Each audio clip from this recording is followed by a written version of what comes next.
Once upon a time, a lazy man tried to steal some apples, but a farmer saw him and started yelling. The lazy man got scared and ran into the forest. After a while, he saw an old wolf. The man wondered how the wolf could survive, being that old and not able to feed himself. Suddenly, he saw a lion coming towards the wolf with a piece of meat.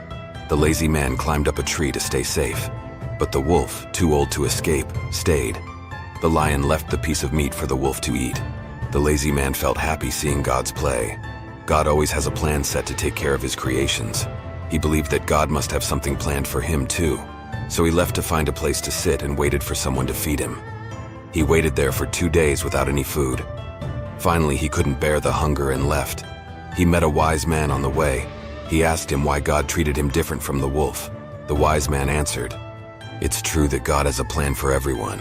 You are obviously a part of his plan, but son, he didn't want you to be like the wolf. He wanted you to be like the lion." A man was polishing his new car. His 4-year-old daughter picked up a stone and scratched on the side of the car. In anger, the furious man took his child's hand and hit it many times, not realizing he was using a wrench. At the hospital, the child lost all her fingers due to multiple fractures. When the child saw her father with painful eyes, she asked, "Dad, when will my fingers grow back?" The man was so hurt and speechless. He went back to the car and kicked it many times. Devastated by his own actions, sitting in front of the car, he looked at the scratches. His daughter had written, "Love you, Dad." Anger and love have no limit. Always remember that things are to be used and people are to be loved. But the problem in today's world is that people are being used and things are being loved.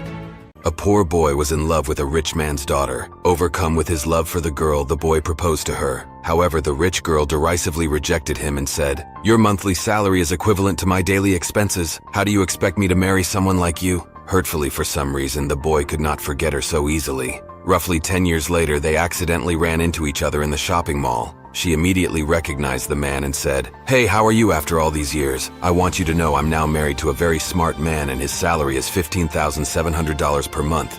Can you beat that?" The man, hearing those painful words from the woman he used to care for, he held back his tears and said nothing. Not a few moments passed when the woman's husband came back to her side, but before the lady could say a word, her husband immediately recognized the man she was talking to and said, "Sir G, good afternoon. I see you've met my wife." The husband then turned to his wife and said, "Dear, I'd like you to meet my boss. He owns the $100 million project I've been working on." One day, a famous painter placed his painting on a busy intersection with a note written below, "Whoever finds any mistake in this painting should put a mark on that place." In the evening, he checked the painting and became sad as there were hundreds of marks on his painting. Seeing this, he got very disappointed and silently picked up his painting and went home. This incident negatively impacted him, and he stopped painting. His mother was heartbroken when she saw him still suffering months later, so she said, "Let's do one thing. You put again a painting at that intersection, but this time with a different note." Painter agreed. The next morning, he put a new painting at the intersection with a note written below it, "Whoever finds any mistake in the painting, correct it." In the evening, when the painter and his mother went to check the painting, it was still the same as it was in the morning. Painter was surprised to see this. His mother noticed his surprise and said, "Do you understand something?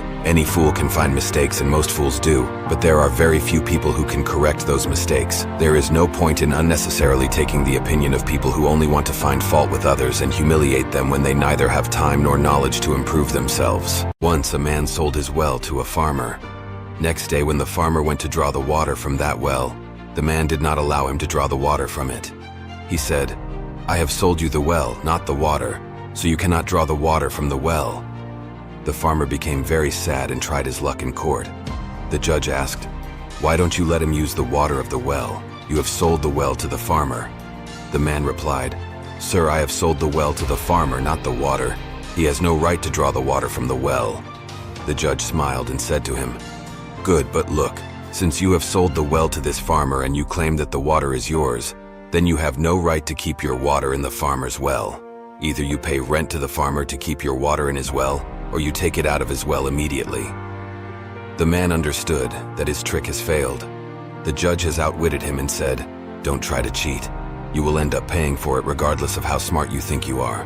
One night a few college students were out partying late night and didn't study for the test, which was scheduled for the next day. In the morning they thought of a plan. They made themselves look dirty with grease and dirt. Then they went to the dean and said they had gone out to a wedding last night, and on their way back the tire of their car burst and they had to push the car all the way back. So they were in no condition to take the test. The dean thought for a minute and said they can have the retest after 3 days. They thanked him and said they will be ready by that time. On the third day they appeared before the dean. The dean said that as this was a special condition test, they were required to sit in separate classrooms for the test. They all agreed as they had prepared well in the last 3 days. The test consisted of only 2 questions with the total of 100 points. 1. Your name, 1 point. 2. Which tire burst? 99 points. Options: A. Front left. B. Front right. C. Back left. D. Back right.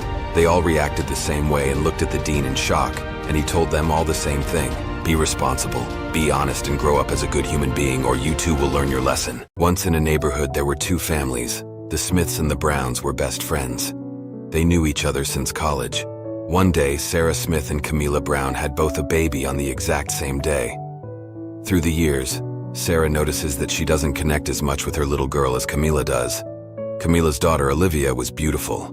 She was the best cheerleader in town, and her marks were way better than Chloe's, Sarah's daughter. Sarah never said a thing, but it really triggered her. One sunny weekend, both families decided to explore some mountains in the north. Sarah, seeing how good Olivia guided everyone, got even more mad. Her own daughter had way more difficulties. In the middle of the night, Sarah decided to poison Olivia's water. The next morning, everyone was shocked when they saw Olivia's dead body. After a few weeks, the police arrested Sarah. They had DNA evidence. But Sarah was even more shocked when the police told her that Olivia was actually her daughter. After giving birth, the doctors must have exchanged the babies without noticing. She lost what she most wanted. A father and his daughter were playing in the park. His young daughter spotted an apple vendor. She asked her father to buy her an apple.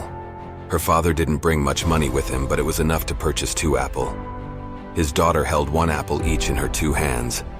Then a father asked her if she can share 1 apple with him. Hearing this, his daughter quickly took a bite from both apples. The father was surprised. He wondered what mistake he made raising his daughter that she acted in such a greedy way. His mind was lost in thoughts. Perhaps he is just thinking too much.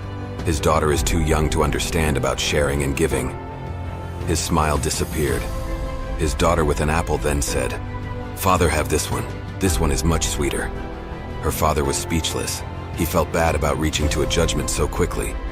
But his smile came back now, knowing why his daughter quickly took a bite from each apple. Don't judge anything too quickly. Always spare a time to understand things better. An old man once wanted to spade his potato garden, but it was very hard work. His only son, who would have helped him, was in prison, and he couldn't afford an attorney to get him out. The old man wrote a letter to his son and mentioned his situation. "Dear son, I am feeling pretty bad because it looks like I won't be able to plant my potato garden this year. I hate to miss doing the garden because your mother always loved planting time. I'm just getting too old to be digging up a garden plot. If you were here, all my troubles would be over. I know you would dig the plot for me if you weren't in prison." Shortly, the old man received this telegram. "For heaven's sake, Dad, don't dig up the garden. That's where I buried the guns." At 4 a.m. the next morning, a dozen FBI agents and local police officers showed up and dug up the entire garden without finding any guns. Confused, the old man wrote another note to his son telling him what had happened and asked him what to do next. His son's reply was, "Go ahead and plant your potatoes, Dad. It's the best I could do for you from here."